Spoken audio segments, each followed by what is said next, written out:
So book 6 of 2019 was Altered Carbon by Richard Morgan.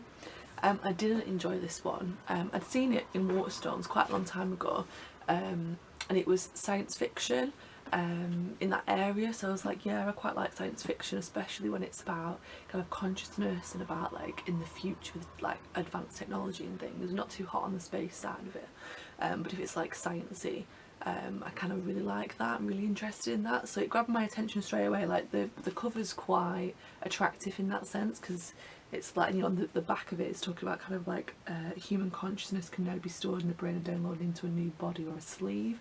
This whole thing about like re-sleeving, so I was really, really interested in it. But the way that he writes is very, very kind of, I guess, for the mass market, in the sense of he's not writing very well.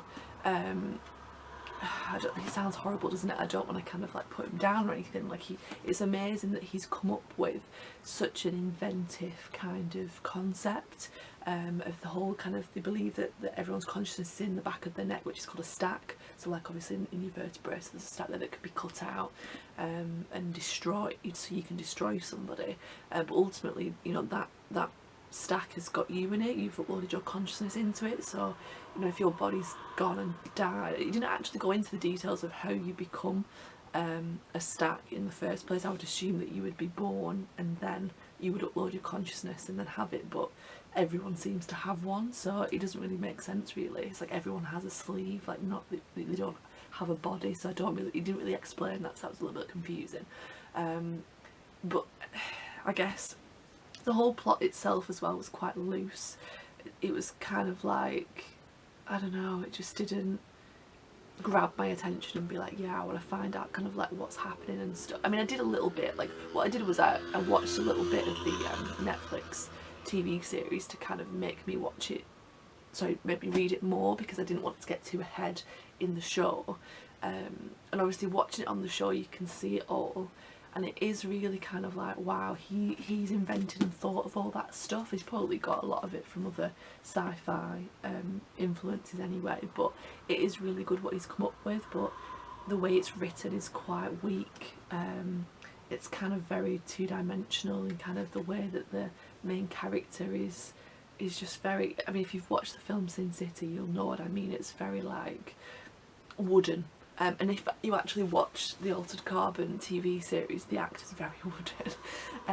And it's more like when you watch things like Fast and Furious, all the things that kind of aimed at young males, and it's all about cars and women.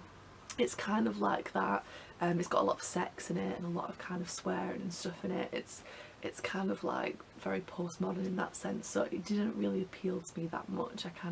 I like witty, I like kind of tongue-in-cheek rather than overt kind of stuff like that. So yeah, I didn't really enjoy it that much. And look how big it is. It's such a hefty book.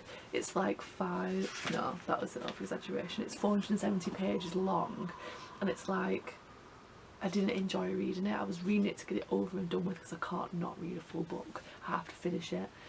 So if I was you, I would just watch the TV series, because the TV series is good, although the last episode that I watched was terrible because the acting was awful. But yeah, I wouldn't bother reading the book, because actually what they've done in the TV series is they've made it so that there's little tidbits of information that actually come later in the book, so that you are kind of propelled more onwards, which I think this book is lacking. If there was a little bit of kind of hints of information as it was going through, so that your mind was trying to work it out as it was going, it would give you more momentum to kind of read, which was this was lacking. It was very start kind of progression, middle progression, kind of ending. But if you'd have kind of put some stuff in the beginning, it would have kind of, you know, moved that on a bit more. I think in the TV series it's quite complicated, because they've confused all the characters. They've started calling his sister Ray, and then Ray isn't his sister, unless the book's going to kind of continue on to the number 2, and that we're going to find out later in the TV series.